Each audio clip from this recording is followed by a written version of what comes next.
See that girl by the counter? The store owner leaned in, speaking quietly to his brother as they watched the young cashier scan items with quiet efficiency.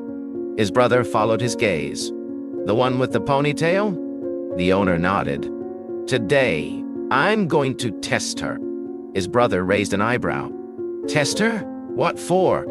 I'm going to accidentally overpay her. Double her salary, cash in an envelope. A gleam flickered in his eyes. If she brings it back, she becomes the new supervisor.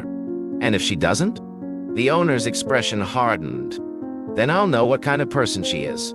The brother scoffed. You're dreaming. Look at her. Worn shoes, patched up coat.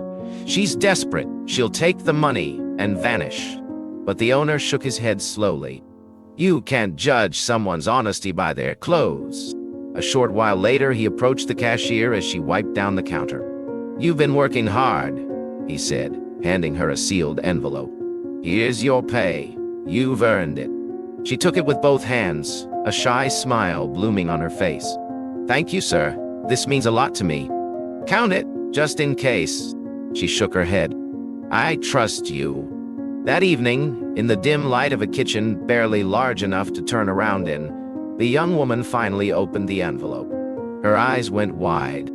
There were far too many bills inside. Her hands trembled. This can't be right, she whispered.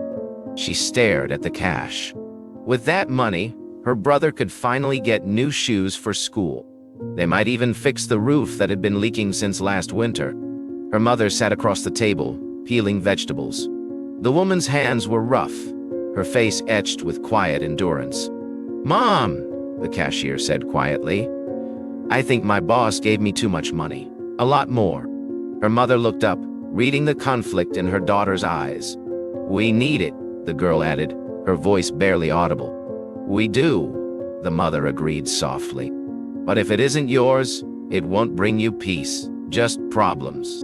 They sat in silence. Then slowly, the girl nodded. I'll return it. The next morning, she arrived at the store early, the envelope clutched so tightly in her fist, her nails left crescent marks in her palm. She found the owner in the back, counting inventory. Excuse me, sir. Her voice wavered. I think there was a mistake with my pay. There's too much in here. He took the envelope without a word, opened it, counted. His face gave away nothing. Then he turned to where his brother stood nearby, and they exchanged a glance, quiet, deliberate. Finally, the owner looked back at her, and this time, his face softened. He smiled. You didn't have to bring this back, he said. But you did. She frowned, uncertain. Do you know what that tells me? He asked. She shook her head. It tells me you're exactly the kind of person I want running this store. Her mouth fell open. Wait. What? You're no longer just a cashier, he said. You're the new supervisor, starting today. She blinked, stunned. Are you serious? Dead serious, he replied. I can teach skills, but I can't teach integrity, and you have that in spades. Behind him, his brother looked floored. I'll be damned, he muttered. I was so wrong about her. Later, she ran home, tears streaming down her cheeks, breath catching in disbelief. She burst into their tiny kitchen. Mom, you're not going to believe what happened. Her mother turned, wiping her hands on her apron. The girl laughed through her tears. We're not just scraping by anymore. I got promoted. We're going to be okay. Her mother pulled her into a long, tight hug. You see, she whispered, honesty doesn't just keep your hands clean. It opens doors.